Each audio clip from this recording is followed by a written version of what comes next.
نحمده ونصلي ونسلم على رسوله الكريم اعوذ بالله من الشيطان الرجيم بسم الله الرحمن الرحيم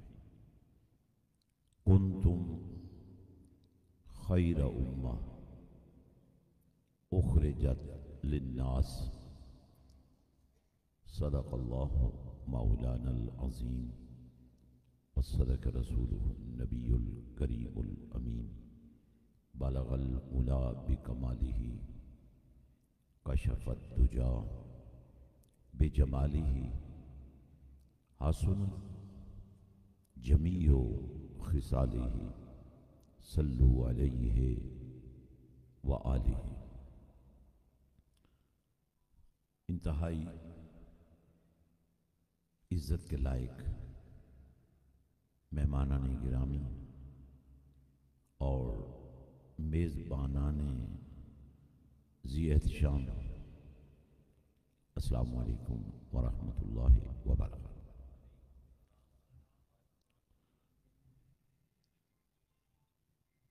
میں نے ایسا اہتمام کبھی بھی نہیں کیا تھا، تو دوستوں نے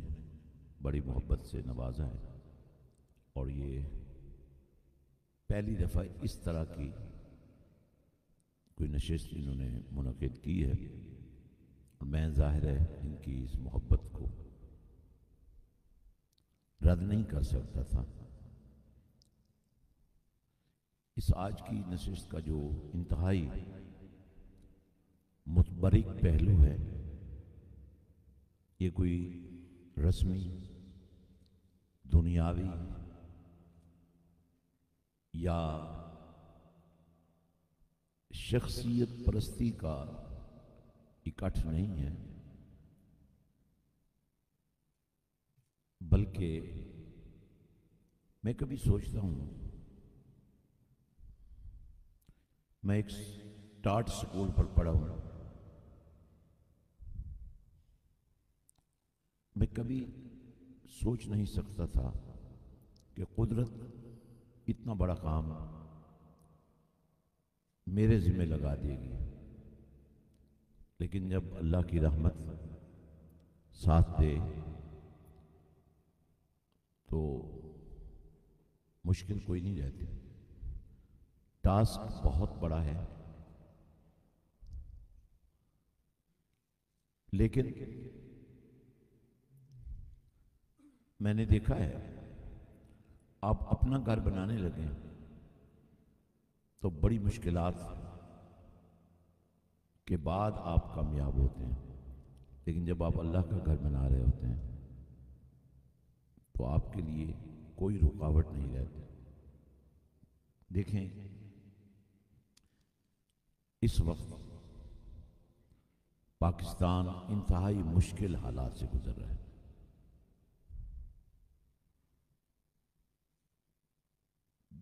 اسلامی ممالک جہاں جہاں بھی ہیں،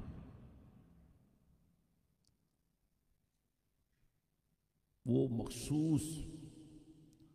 ناموں سے پہچانے جاتے ہیں، مخصوص زبانوں سے پہچانے جاتے ہیں، اور ہجرت مدینہ کے بعد اسلام کے نام پر جو سب سے بڑی ہجرت ہوئی ہے وہ پاکستان کی تخلیق کے لیے ہوئی ہے۔ اب اتفاق یہ ہے، دن تو 14 اگست تھا، لیکن رات لیلۃ القدر تھی۔ فیصلہ تو سنا دیا گیا تھا کہ پاکستان اور قرآن کا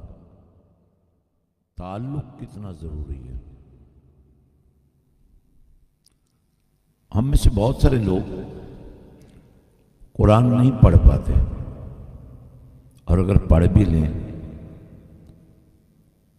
تو ثواب کی دنیا تو آباد کر لیتے ہیں، لیکن ہدایت کی دنیا میں ہم نہیں جا پاتے، اس لیے کہ افلا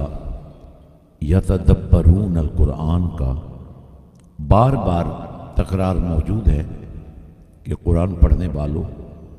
قرآن پر تدبر بھی کرو۔ اور جب میں رحمت للعالمین کے صحبت یافتوں کو، آپ کے تربیت یافتوں کو دیکھتا ہوں تو ان میں سے بڑی بڑی شانوں والے ٹائٹل نظر آتے ہیں، لیکن حیدر قرار کے بارے میں باقی اوصاف کے ساتھ تدبر قرآن کا جو عنوان ہے ان کی پوری زندگی پر چھایا ہوا۔ دیکھیں، آپ سب انتہائی باشعور لوگ ہیں۔ ہم نے ایک نیٹ ورک بنایا ہے،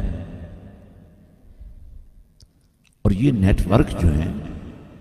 اتنی آسانی سے نہیں بنتے، زندگیاں لگانی پڑتی ہیں،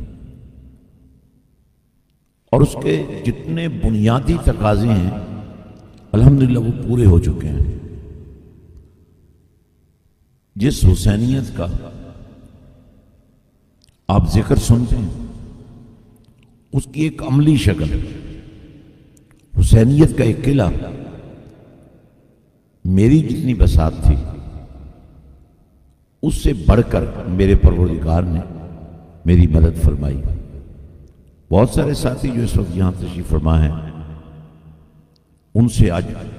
میری پہلی ملاقات ہے،